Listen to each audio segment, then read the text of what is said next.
جو ہم اور آپ اپنے مرحومین کے نام کرتے ہیں، اس کا طریقہ کیا ہونا چاہیے اور اس کی اصل اور اس کی حقیقت کہاں تک ہے۔ ہم اور آپ بلا شبہ مسلک حق اہل سنت والجماعت سے تعلق رکھتے ہیں، تو ہمارے مذہب اہل سنت والجماعت کا عقیدہ اور ایمان یہی ہے جو ہم اور آپ کرتے اور کراتے چلے آ رہے ہیں۔ لیکن آج انشاءاللہ قرآن پاک کی آیات کریمہ کے حوالے سے آپ کے ایمان کو منور و مجلہ کرنے کی کوشش کروں گا کہ ان باتوں کا پورے کا پورا ثبوت قرآن مقدس کی آیات کریمہ اور آقا علیہ السلام کی احادیث طیبہ سے ہوتی ہے، تاکہ ہمارا ایمان اور بھی مضبوط ہو جائے اور تھوڑی بہت ہمارے معاشرے میں اس تعلق سے جو غلطیاں ہوتی ہیں وہ بھی انشاءاللہ دور ہو جائے۔ ظاہر سی بات ہے، کوئی بھی بات کرنے اور سننے کا مطلب یہی ہوتا ہے کہ جو ہم نہیں جانتے ہیں اس کو جان لیں، اور جب جان لیں تو شریعت کے حوالے سے جو غلطیاں ہمارے درمیان رائج ہیں پوری کی پوری کوشش یہی ہونی چاہیے کہ ان غلطیوں کا خاتمہ ہو۔ ہر مجلس کا یہی مقصد ہوتا ہے، چاہے وہ جلسے کی شکل و صورت میں ہو، چاہے آپ آج مسجد میں ہو، کہیں پر بھی ہو، تو مجلس کا مقصد یہی ہوتا ہے اپنی اور ظاہری اصلاح ہونی چاہیے۔ جو بات ہم نہیں جانتے ہیں اس کو جانیں، اور جو غلطیاں چلی آ رہی ہیں نہ جاننے کی وجہ سے، تو اب وہ غلطیاں نہ ہونی چاہیے اور کم سے کم ہونی چاہیے۔ تو اللہ رب العالمین 28ویں پارے میں قرآن مقدسہ میں ارشاد فرماتا ہے، والذین جاءوا من بعدهم یقولون ربنا اغفر لنا ولاخواننا الذین سبقونا بالایمان۔ اللہ ارشاد فرماتا ہے کہ وہ لوگ جو تم سے بعد میں آئے تو وہ لوگ کیا کہتے ہیں، ربنا اغفر لنا، اے ہمارے پروردگار ہماری بخشش فرما، ہماری مغفرت فرما۔ اس کے بعد ولاخواننا الذین سبقونا بالایمان، اور ہمارے ان بھائیوں کی مغفرت فرما جو ایمان کی حالت میں ہم سے رخصت ہو چکے ہیں، یعنی انتقال فرما چکے ہیں۔ تو آیات کریمہ سے ثابت ہوتا ہے کہ اللہ رب العالمین نے ان مسلمانوں کے اس اچھے کام کو قرآن میں بطور تعریف ذکر فرمایا۔ ہم بھی کرتے ہیں، پہلے کے لوگ یہ ایسے کرتے تھے، تو اللہ کو ان کا یہ کرنا اتنا پسند آیا کہ اللہ رب العالمین نے بطور تعریف قرآن میں اس کا ذکر کر دیا کہ جو تمہارے بعد آتے ہیں اور جو ہم سے پہلے وفات پا جاتے ہیں، انتقال کر جاتے ہیں، تو بعد میں آنے والے ان کے نام ایثار ثواب کرتے ہیں، دعائیں مغفرت کرتے ہیں، دعائیں بخشش طلب کرتے ہیں۔ تو اللہ نے بطور تعریف ذکر کیوں فرمایا؟ اگر یہ کام برا ہوتا تو اللہ اس کا ذکر کبھی بھی قرآن پاک میں ذکر نہ فرمایا، لیکن چونکہ اللہ کو یہ کام پسند آیا تو اسی لیے اللہ نے اس کا ذکر قرآن پاک میں بیان فرما کر قرآن پر ایمان رکھنے والوں کے لیے ایک پیغام ہو گیا کہ ہم بھی اپنے انتقال کر جانے والے اپنے مرحومین کے لیے یہ طریقہ اختیار کریں تاکہ ان کی روح کو اس سے فائدہ نصیب ہوتا رہے۔ دوسری آیت کریمہ اللہ رب العالمین حضرت ابراہیم علیہ السلام کی دعا کا ذکر بطور تعریف فرماتا ہے۔ ابراہیم علیہ السلام نے دعا کی تھی، ربنا اغفر لی ولوالدی وللمؤمنین یوم یقوم الحساب، اے ہمارے پروردگار ہماری مغفرت فرما، ہمارے والدین کی مغفرت فرما اور تمام مومنین کی مغفرت فرما یوم یقوم الحساب، جس دن حساب قائم ہے۔ تو ابراہیم علیہ السلام نے اپنے لیے دعا کی، اپنے والدین کے لیے دعائیں مغفرت کی اور تمام مومنین کے لیے دعائیں مغفرت کی۔ تو اب اللہ کو اپنے پیغمبر کی اس دعا کا کیا جانا اتنا اچھا لگا کہ اللہ نے اس کا ذکر بھی قرآن میں درج کر دیا اور فرما دیا، اور اس کے تعلق سے ہمیں پیغام بھی مل گیا کہ ہمیں بھی یہ کام کرنا چاہیے، دعائے مغفرت جاری رکھنا چاہیے۔ تیسری جگہ اللہ قرآن میں ارشاد فرماتا ہے وَيَسْتَغْفِرُونَ لِلَّذِينَ آمَنُوا، وہ فرشتے جو عرش کو اٹھانے والے ہیں، اللہ کی طرف سے معمور کیے گئے ہیں، ڈیوٹی پر لگائے گئے ہیں، عرش کو اٹھائے ہوئے ہیں، تو وہ فرشتے جو عرش کو اٹھانے والے ہیں ہمیشہ 24 گھنٹہ مسلسل وہ اللہ کی تعریف کرتے ہیں، اللہ کا ذکر خیر کرتے ہیں، اس کی تسبیح و تحمیل کرتے ہیں، ساتھ میں کچھ اور بھی کرتے ہیں۔ وہ کیا ہے؟ تو اللہ فرماتا ہے وَيَسْتَغْفِرُونَ لِلَّذِينَ آمَنُوا، وہی فرشتے جو عرش کو اٹھائے ہوئے ہیں ہمیشہ اللہ کا ذکر، اس کی تعریف کرتے ہیں، تو ساتھ میں وہ یہ بھی کرتے ہیں وَيَسْتَغْفِرُونَ لِلَّذِينَ آمَنُوا کہ جو ایمان لانے والے ہیں، جو مومن بنتے ہیں، ان کے لیے دعائے مغفرت بھی کرتے ہیں۔ اب آپ بتائیے ان تینوں آیات کریمہ سے ایک بات کا ثبوت پکے طور پہ ہو جاتا ہے کہ دعائے مغفرت مرحومین کے لیے ہو یا زندے کے لیے ہو، بہرحال جائز ہے، درست ہے، اس کا ثبوت قرآن سے ملتا ہے۔ اچھا، دوسرا سوال یہ ہے کہ اس کا فائدہ کیا ہوتا ہے؟ ہم مرحومین کے نام اظہار ثواب کرتے ہیں تو ان کو پہنچتا ہے کہ نہیں پہنچتا ہے؟ تو ظاہر سی بات ہے ان تینوں آیات سے یہ بات ثابت ہو چکی کہ اگر دعائے مغفرت کا فائدہ دوسرے کو نہ پہنچے تو فرشتے بلا وجہ مومنین کی دعائے مغفرت کرتے ہیں، نہیں کرنا چاہیے۔ ہم لوگ بلا وجہ اپنے مرحومین کے نام دعائے مغفرت کرتے ہیں، نہیں کرنا چاہیے۔ ابراہیم علیہ السلام نے اپنے والدین کے لیے دعائے مغفرت کیا، نہیں کرنا چاہیے، لیکن انہوں نے اس کام کو انجام دیا اور اللہ نے بطور تعریف اس کا ذکر قرآن میں فرما دیا، تو اس سے ہمیں پتہ چلتا ہے کہ اس کا جو فائدہ ہوتا ہے مرحومین کو پہنچتا ہے۔ اگر نہیں پہنچے گا تو یہ چیزیں بیکار ہو جائیں گی، لغو ہو جائیں گی، اور قرآن میں اللہ رب العالمین بے فائدہ اور بیکار چیزوں کا ذکر نہیں کرتا ہے۔ اب آئیے ہم احادیث کی روشنی میں دیکھیں کہ اللہ کے نبی صلی اللہ تعالی علیہ وسلم نے اس کے تعلق سے کیا اپنے امت کے نام پیغام پہنچایا ہے۔ آقا علیہ السلام نے ارشاد فرمایا الدعاء مخ العبادات، دعا عبادت کا مغز ہے۔ وہ اپنے حق میں دعا ہو، مومنین کے لیے دعا ہو، مرحومین کے لیے دعائے مغفرت ہو، بس دعا جو ہے وہ عبادت کا مغز ہے۔ مغز یعنی جو جان ہوتی ہے، کسی پھل کی کسی چیز کی جان ہوتی ہے، تو عبادت میں جو دعا ہوتی ہے وہ عبادت کا مغز ہوتی ہے، عبادت کی جان ہوتی ہے۔ تو اس سے ہمیں اور جس کے لیے بھی دعا کی جائے تو دعا کا فائدہ پہنچتا ہے۔ دوسری حدیث آقا علیہ السلام نے ارشاد فرمایا کہ جو دعا کی جاتی ہے یہ ہم دعا کیوں کرتے ہیں؟ ظاہر سی بات ہے ہم اور آپ جو بھی کام کرتے ہیں، جو بھی عبادتیں کرتے ہیں، اس کا ایک مقصد ہوتا ہے، اس کا ایک مطلب ہوتا ہے۔ آپ یاد رکھیں عبادت 3 طرح کی عبادت ہوتی ہے۔ پہلے تو سیدھا فارمولہ یہ ہے کہ ہر جائز اور اچھا کام عبادت ہے، ہر جائز اور اچھا کام عبادت ہے، لیکن 3 طرح کی عبادت خاص طور پہ ہوتی ہے۔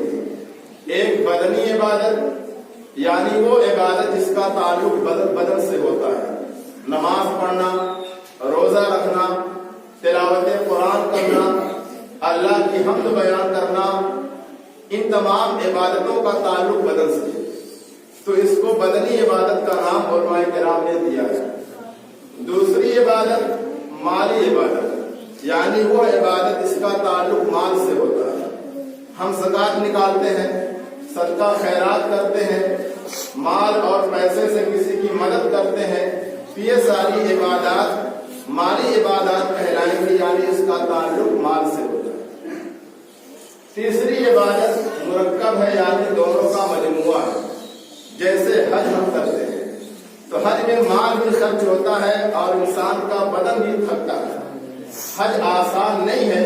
یہاں دوڑنا وہاں دوڑنا، یہاں جانا وہاں جانا، تو مال بھی آپ کا خرچ ہوا اور آپ کا بدن بھی تھکان سے چور چور ہو گیا. تو حج ایک ایسی عبادت ہے کہ یہ مرکب ہے، یعنی اس میں مال بھی خرچ ہوتا ہے اور بدن بھی خرچ ہوتا ہے. تو اس کو دونوں عبادتوں کا مجموعہ قرار دے دیا گیا. تو اب وہ چاہے بدنی عبادت ہو، چاہے مالی عبادت ہو، چاہے دونوں کا مجموعہ عبادت ہو، سوال یہ پیدا ہوتا ہے کہ ان تینوں عبادتوں کا فائدہ خود کرنے والے پہ کیا اثر انداز ہوتا ہے، اور اگر ہم ان عبادتوں کا ثواب دوسرے کو پہنچانا چاہیں تو ان کے اوپر کیا اثر چھوڑتا ہے، کیا مرتب ہوتا ہے. تو اسی کو پیش نظر رکھتے ہوئے آقا علیہ الصلوۃ والسلام نے ارشاد فرمایا کہ جب بھی ہم دعائیں مغفرت کریں یا کوئی بھی دعا کریں تو چونکہ قرآن نے ہمیں بتا دیا ہے کہ ہم اپنے پہلے جو ہمارے بھائی جا چکے ان کے لیے دعائیں مغفرت کرنے کا طریقہ قرآن میں ذکر ہے. ابراہیم علیہ السلام نے اپنے والدین کے لیے دعائیں مغفرت کیا، فرشتے ہمارے لیے دعائیں مغفرت کرتے رہتے ہیں. تو ان تینوں آیات کریمہ سے اس بات کا کھلا ہوا ثبوت ملتا ہے کہ ہم جن کے لیے بھی دعا کریں وہ دعا کسی بھی تعلق سے ہو، جس کے حق میں کی جاتی ہے اس کو اس کا فائدہ پہنچتا ہے. تو اب دعائیں میت یعنی میت کے لیے دعا کرنا، استغفار کرنا، یہ بہت اچھا عمل ہے، بہت اچھا طریقہ ہے. کیونکہ جب تک انسان زندہ ہے اس کی ضرورت، اس کا سہارا بہت طریقے سے انسان بنتا ہے. لیکن جب انسان ہمارے اور آپ کے سامنے سے اوجھل ہو جاتا ہے، فوت ہو جاتا ہے، تو اب وہ تمام راستے بند ہو جاتے ہیں جو دنیا میں ہم کرتے ہیں. صرف ایک راستہ رہ جاتا ہے جو میت کے فائدے کے لیے ہمارے درمیان میں رہتا ہے. وہ فائدہ یہ ہے کہ دعائے میت یعنی دعائے استغفار کرنا، اس کے نام ایثار ثواب کرنا، اس کے نام دعائے استغفار کرنا. یہی ایک چیز رہ جاتی ہے کہ جو ہمیشہ جب تک آپ اپنے میت کے نام، اپنے مرحومین کے نام کرتے رہیں گے ان کو اس کا فائدہ پہنچتا رہے گا. ایک حدیث سنیں تو انشاءاللہ بات واضح ہو جائے گی. آقا علیہ الصلوۃ والسلام ایک مرتبہ اپنے کچھ صحابہ کے ساتھ راستے سے گزر رہے تھے. اچانک راستے میں قبرستان پڑا تو آقا علیہ الصلوۃ والسلام رک گئے اور اپنے صحابہ سے ارشاد فرمانے لگے کہ یہ جو سامنے دو قبر نظر آ رہی ہے ان دونوں قبر والوں پر عذاب ہو رہا ہے، ان دونوں قبر والوں پر عذاب ہو رہا ہے. اور ایک کے اوپر تو عذاب اس لیے ہو رہا ہے کہ یہ پیشاب کے چھینٹوں سے نہیں بچتا. یعنی پیشاب انسان کرتا ہے، آج کل تو ہمارے نوجوان کھڑے کھڑے پیشاب کر لیتے ہیں، اللہ مجھے سمجھ عطا فرمائے. تو ایک کے اوپر تو عذاب اس لیے ہو رہا ہے کہ یہ پیشاب کے چھینٹوں سے نہیں بچتا، اور دوسرے کے اوپر عذاب اس لیے ہو رہا ہے کہ وہ غیبت اور چغلی کا کام کرتا رہا. تو اب اس واقعے سے بہت ساری چیزیں ہمارے سامنے کھل کر کے آ جاتی ہیں. تو اب آقا علیہ الصلوۃ والسلام نے کیا کیا کہ ان کے عذاب میں کمی ہو جائے. گناہ تو اب ہو چکا، اب تو مرنے کے بعد کسی کو دوبارہ موقع نہیں ملنے والا ہے کہ جو نہیں کیا اب کر لے. تو آقا علیہ الصلوۃ والسلام نے کھجور کی ایک شاخ توڑی، ایک ڈنڈی توڑی جو تر و تازہ تھی، اس کو توڑ کر کے اس کو چیرا، یعنی اس کے دو حصے، ایک حصہ ایک قبر پر اور دوسرا حصہ دوسرے قبر پر آپ نے رکھ دیا. اور صحابہ سے ارشاد فرمایا ہے میرے صحابہ، یہ کھجور کی جو شاخ ہے یہ جب تک ہری بھری رہیں گی، جب تک تر و تازہ رہیں گی، قبر والے کے عذاب میں کمی ہوتی رہے گی، قبر والے پر عذاب میں کمی ہوتی رہے گی. یعنی یہ تر پھول ہو گئے، کھجور کی شاخ ہو گئی، یا کوئی بھی پتیاں جو تر و تازہ و ہری بھری ہو، یہ ہمیشہ اللہ کا ذکر کرتی رہتی ہیں، اللہ کی حمد بیان کرتے رہتی ہیں. تو اللہ کی حمد بیان کرنے کی وجہ سے جو آقا نے شاخ اور تنا رکھ دیا تو اللہ کے رسول نے ارشاد فرمایا اب اس کی برکت سے ان دونوں کے عذاب میں کمی ہوتی ہے. تو اب آپ ہمیں یہ بتائیں کہ جب ایک شاخ جو تر و تازہ ہے اللہ کا ذکر کرنے کی برکت سے مرنے والے کے عذاب میں کمی ہو سکتی ہے، تو ہم اور آپ اگر دعائے میت کریں، دعائے استغفار کریں، ان کے نام مثال ثواب کریں، تو یہ کیسے ہو سکتا ہے کہ مردے کو اس کا فائدہ نہ ہو؟ بات سمجھ میں آ رہی ہے؟ یہ ہو ہی نہیں سکتا ہے کہ مردے کو اس کا ثواب نہ پہنچے۔ تو ہمارا مسلک اہل سنت والجماعت کا عقیدہ یہی ہے کہ ہم جو بھی دعا کرتے ہیں میت کے حق میں، پورے کا پورا فائدہ مرنے والے کو پہنچتا ہے۔ یہی وجہ ہے کہ ہمیں کرنے کا حکم دیا گیا تاکہ ہم ان کے نام مثال ثواب کریں۔ دوسری جگہ آقا علیہ الصلوۃ والسلام ارشاد فرماتے ہیں، بڑی پیاری بات ہے کہ ایک مرنے والا ہمارے درمیان سے مر گیا، انتقال کر گیا، گنہگار تھا، اعمال اچھے نہیں تھے، لیکن جو انہوں نے اولاد چھوڑی، جو گھر والے چھوڑے، گھر والوں نے ان کے نام مثال ثواب کرنا شروع کیا اور سلسلہ جاری رکھا، یہاں تک کہ جب حشر کا میدان ہوگا تو جو گنہگار مر چکا تھا، اس نے کوئی اچھا کام نہیں کیا، تو جب وہ قیامت کے دن حشر کے میدان میں جب اٹھایا جائے گا، جب وہ اٹھے گا تو وہ اس حال میں اٹھے گا کہ اس کے ذمے میں ایک گناہ بھی باقی نہیں رہے گا۔ مرا تو گنہگار ہو کر کے، لیکن جب اٹھا تو پاک و صاف ہو، یعنی ایک گناہ بھی اس کے ذمے باقی نہیں بچا، بالکل پاک اور صاف ہو کر کے اٹھا۔ تو پوچھنے والے پوچھیں گے کہ اے صاحب یہ تو بتائیے کہ جب آپ کا انتقال ہوا تھا تو آپ اتنے اچھے آدمی تو نہیں تھے، آپ نے کوئی اچھا اعمال تو بہت نہیں کیا تھا، آپ تو گنہگار تھے، شریعت کے خلاف کام کیا، اللہ کی نافرمانیاں کی، عبادات کو چھوڑا، تو آج آپ کا حال اتنا اچھا کیسے ہو گیا کہ آج آپ کے ذمے میں کوئی گناہ نہیں بچا ہے، بالکل پاک و صاف ہو کر کے آپ اٹھے؟ تو وہ صاحب عرض کریں گے کہ اے پوچھنے والے، تمہاری بات صحیح ہے کہ میں گنہگار تھا، لیکن جو آج میں گناہوں سے پاک و صاف ہو کر کے اٹھا ہوں، اس کی وجہ صرف یہی ہے کہ میرے جو گھر والے تھے یا میری جو اولاد تھی، میرے جو بھائی وغیرہ تھے، انہوں نے میرے لیے ایصال ثواب کا سلسلہ شروع کر رکھا تھا، یعنی ہمیشہ وہ ایصال ثواب کرتے رہتے تھے، قبر پہ جا کر فاتحہ پڑھتے رہتے تھے اور اللہ کی بارگاہ میں میرے لیے دعائیں مغفرت کرتے رہتے تھے۔ تو ان کا یہ دعائیں مغفرت کرتے رہنا، میرے حق میں ایصال ثواب کرتے رہنا اور میری قبر پر حاضر ہو کر دعائیں مغفرت کرتے رہنا، یہ ان کی برکتیں ہیں کہ آج میں جب قبر سے اٹھ رہا ہوں تو آج میرے ذمے میں کوئی گناہ باقی نہیں۔ تو ان تمام واقعات سے ہمیں معلوم ہوتا ہے کہ میت کے لیے دعائیں مغفرت بہت ضروری چیز ہے۔ آج ہم دوسروں کے لیے کریں گے، آنے والی نسلیں ہمارے لیے کریں گے، ظاہر سی بات ہے ہم دوسرے کو فائدہ پہنچائیں گے تو ہمیں بھی انشاءاللہ فائدہ پہنچے گا۔ تو کہنے کا مطلب یہ ہے کہ اس کا تعلق جو ہے، اس کی حقیقت قرآن سے بھی ملتی ہے اور احادیث سے بھی ملتی ہے۔ اب آخری بات جو ہمارے معاشرے میں تھوڑی سی غلط فہمیاں ہیں، اس نیت سے بیان کر رہا ہوں کہ انشاءاللہ وہ ختم ہو جائے، دور ہو جائے۔ آقا علیہ الصلوۃ والسلام نے ارشاد فرمایا کہ جب کسی کے گھر کوئی مر جائے، انتقال کر جائے، تو اس کو بہت زیادہ پیٹ پیٹ کر، چلا چلا کر رونا نہیں چاہیے۔ خاص کر یہ معاملہ عورتوں کے سامنے ہوتا ہے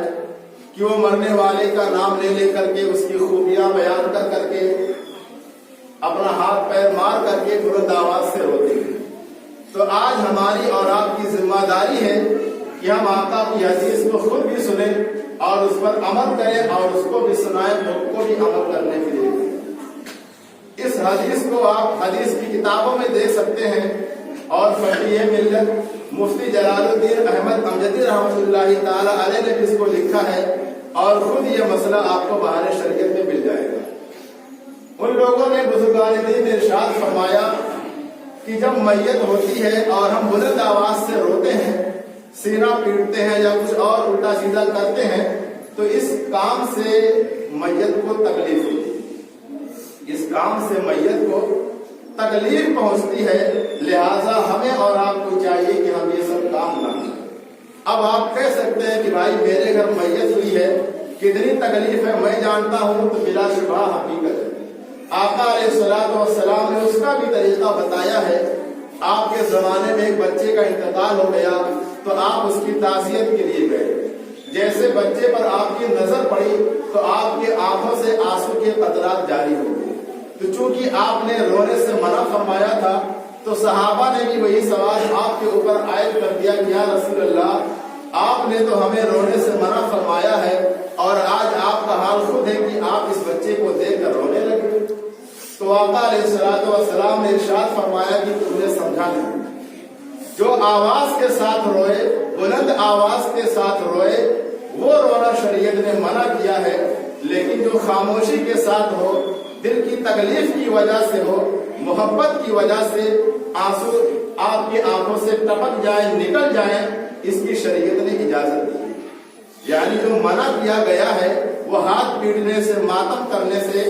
چلا چلا کے رونے سے منع کیا گیا ہے، نہ کہ آہستہ آواز سے رونے پر اور آنکھ سے آنسو جاری کرنے پر منع نہیں کیا گیا۔ یہ انسانی تقاضا ہے، جس کے بھی گھر میت ہوگی وہ روئے گا ضرور، لیکن ہمیں شریعت کا خیال یہ کرنا ہے اور دوسروں تک یہ بات پہنچانا ہے کہ اپنا ہاتھ نہ پیٹے، اپنی ران نہ پیٹے، اپنے بالوں کو نہ نوچیں، چلا چلا کر کے نہ روئے۔ یہ سب طریقہ ہمارے مذہب کے خلاف ہے۔ آپ کو رونا ہے، آپ آہستہ آواز میں روئے، آپ آنسو کا سیلاب جاری کر دیں، سب جائز ہے، لیکن ان باتوں سے ہماری میت کو تکلیف پہنچتی ہے۔ اس کا بہترین طریقہ یہ ہے کہ آپ اللہ پر صبر کریں، اس کی رضا پہ راضی رہیں۔ بلکہ تعزیت کے بارے میں جو ہم اور آپ ان کے وہاں جاتے ہیں، تعزیت کے لیے جاتے ہیں، تو تعزیت کا بھی طریقہ مذہب اسلام نے بتایا ہے کہ ہم ان کے وہاں تعزیت پہ جائیں تو کیا کہیں۔ جو بھی انسان کسی میت کے گھر پہ جائے، تعزیت کی نیت سے جائے، تو اس کو صبر کی تلقین کرائے کہ جو ہونا تھا وہ ہو گیا، سب کو دنیا سے جانا ہے۔ اب ہمیں اور آپ کو چاہیے کہ ہم صبر کریں، اللہ کی رضا پہ راضی رہیں اور اس مصیبت پر صبر کا مظاہرہ کریں، انشاءاللہ اللہ آپ کو ثواب عطا فرمائے گا۔